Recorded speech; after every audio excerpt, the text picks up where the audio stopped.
Well, nandito naman kami ngayon sa isang sikat na restaurant dahil isang Chinese, I mean Korean restaurant at syempre, video ko yung recipe nila dahil yun nga, sobrang sarap at marami pa silang recipe na hindi pa inilagay dito dahil only to guys, only. At syempre, sobrang old na videos dito sa phone ko, sobrang tagalan, pero ngayon ko na kasi busy nga, diba? Sobrang sarap guys at syempre, special yan dahil yun nga. Yung na-serve sa amin, sobrang special kami dahil special kami sa buhay nyo, okay? At wag nyo kami i-judge kasi hindi kami palagi nandito, occasionally lang kasi nga, yung kaibigan ko, gusto niya talaga akong ilibre at sobrang ganda niya at sobrang mabait siya dahil yun nga. Pinipilit niya ako dahil kapag hindi ako nagpapalibre sa kanya, aawayin niya ako. At syempre, alam niyo ba guys, ayoko naman na may mga away sa akin, di ba? Kaya nagpapalibre na lang ako dahil yun nga. Gusto niya ako ilibre dahil daw mabait ako sa kanya at saka kaibigan niya ako. Syempre, hindi ko na lang tatanggihan, di ba? At alam niyo ba, sobrang tagal ng video na to at ngayon ko lang na-upload after 5 months of video kasi yun nga, palagi ako nag-stock ng video sa aking phone. Marami akong video na hindi pa na-upload dito. Mga 1,000 plus siguro to. At syempre, ang tamad-tamad ko mag-edit ng video kasi nga, sobrang sarap ng samgyeopsal. Samgyeopsal ba yun tawag sa inyo? Korean restaurant samgyeopsal only. At syempre, hindi pa nilagay yung ibang recipe. Hindi pa nilalagay yung ibang recipe dahil yun nga, busy pa sila, maraming customers dito dahil sobrang sarap dito at syempre, yung mga customer dito ay foreigner at saka Korean. At alam niyo ba, nagtataka yung mga customers dito dahil sobrang ingay namin dahil kami lang ang marites dito at sobrang ingay namin dahil kami lang ang maingay dito. Lahat ng customers dito sa restaurant na to ay tumitingin talaga sa amin dahil kami ay sobrang ingay talaga. Dahil naamis kami sa food at syempre,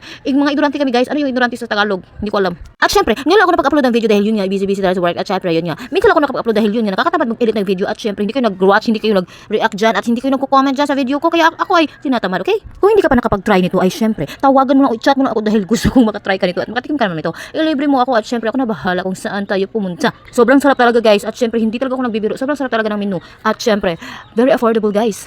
Pwede kayong pumunta dito kapag meron kayo occasion, meron kayong date, mansari or ano yun, or nag-break kayo, pumunta kayo dito. Basta wag niyo kong kalamitan i-chat or i-text niyo ako or mag-comment kayo kung gusto niyo pumunta kayo dito dahil ako lang nakakalam kung saan pumunta dito. Shout out pala sa palagi naghihintay sa aking mga vlog at syempre, yung palagi nagre-react at comment, shout out sa inyo at syempre, very shout out. Hindi ko kayo makakalimutan yung mga basher ko yung palagi nagagalit kapag nag-upload ako. So shout out, thank you so much dahil nagagalit ka kapag meron akong upload na video at syempre, shout out din pala sa palagi nag-watch sa aking video, palagi updated pero hindi naman nagko-comment at hindi naman nagre-react. So shout out pala sa nag-watch, palagi nag-watch at palagi naghihintay pero hindi magko-comment or magre-react sa video ko. Thank you so much pa rin. Shout out pa rin sa iyo dahil nanonood ka pa rin sa vlog ko. Okay? So mag-start na tayo magsugba guys, magsugba na dahil kumain na kami dahil yung sobrang sarap yung sauce, sobrang sarap talaga guys. Tingnan niyo guys, sobrang sarap talaga diyan. At syempre, tikman mo at i-chat mo na ako dahil para makatikim na ka. Para makatikim ka naman, wag mo na yung damot yung sarili mo dahil sobrang sarap talaga, occasionally lang to. Hindi ka magsisisi kapag i-try mo tong tikman, okay?